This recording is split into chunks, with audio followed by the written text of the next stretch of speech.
ಒಂದು ಪವಿತ್ರ ಶಿಲೆ, ಅದರಲ್ಲಿ ಸಾಕ್ಷಾತ್ ಭಗವಂತನ ಸನ್ನಿಧಿ. ಉಡುಪಿ ಸಮೀಪದ ಸಾಲಿಗ್ರಾಮದ ಶ್ರೀ ಗುರು ನರಸಿಂಹ ದೇವಸ್ಥಾನದ ಬಗ್ಗೆ ನಿಮಗೆಷ್ಟು ಗೊತ್ತು? ಇದು ಕೇವಲ ಗುಡಿಯಲ್ಲ, ನೂರಾರು ವರ್ಷಗಳ ಇತಿಹಾಸವಿರುವ ಸನಾತನ ಪರಂಪರೆಯ ಶಕ್ತಿ ಕೇಂದ್ರ. ಬನ್ನಿ, ಇಂದಿನ ಈ ರೀಲ್ ನಲ್ಲಿ ಈ ಪುಣ್ಯಕ್ಷೇತ್ರದ ಅಗೋಚರ ರಹಸ್ಯಗಳನ್ನು ತಿಳಿಯೋಣ. ಹೆಸರೇ ಹೇಳುವಂತೆ ಈ ಕ್ಷೇತ್ರಕ್ಕೆ ಸಾಲಿಗ್ರಾಮ ಎಂಬ ಹೆಸರು ಬರಲು ಇಲ್ಲಿನ ಮೂಲ ವಿಗ್ರಹವೇ ಕಾರಣ.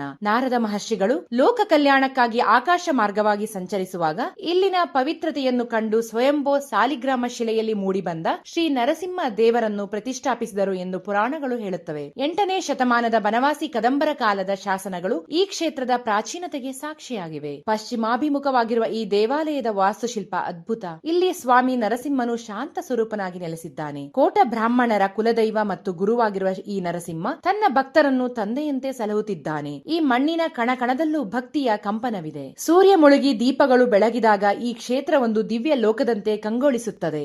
ರಾತ್ರಿಯ ನಿಶ್ಶಬ್ದದಲ್ಲಿ ಈ ಪರಿಸರದಲ್ಲಿ ಸಂಚರಿಸಿದರೆ ಸಾಕು, ನಿಮ್ಮ ಮನಸ್ಸಿನ ಎಲ್ಲ ಒತ್ತಡಗಳು ದೂರವಾಗಿ ಒಂದು ಅದ್ಭುತ ಶಾಂತಿ ಸಿಗುತ್ತದೆ. ವಿಶೇಷವೆಂದರೆ ಇಲ್ಲಿನ ಧ್ವಜಸ್ತಂಭ ಮತ್ತು ಎದುರಿಗಿರುವ ಆಂಜನೇಯ ಸ್ವಾಮಿಯ ಉಪಸ್ಥಿತಿ ದೇವಸ್ಥಾನದ ಶಕ್ತಿಯನ್ನು ದ್ವಿಗುಣಗೊಳಿಸುತ್ತದೆ. ಸಂಕಷ್ಟದಲ್ಲಿರುವವರಿಗೆ ಅಭಯ ನೀಡುವ, ನಂಬಿದವರಿಗೆ ಅಕ್ಷಯ ಫಲ ನೀಡುವ ಈ ಸಾಲಿಗ್ರಾಮ ಕ್ಷೇತ್ರಕ್ಕೆ ಒಮ್ಮೆಯಾದರೂ ಭೇಟಿ ನೀಡಿ. ನಮ್ಮ ಸಂಸ್ಕೃತಿ, ನಮ್ಮ ಪರಂಪರೆ, ನಮ್ಮ ಹೆಮ್ಮೆ. ಈ ಮಾಹಿತಿ ಇಷ್ಟ ಆದರೆ ಲೈಕ್ ಮಾಡಿ ಹಾಗೂ ಪ್ರತಿಯೊಬ್ಬರಿಗೂ ಶೇರ್ ಮಾಡಿ.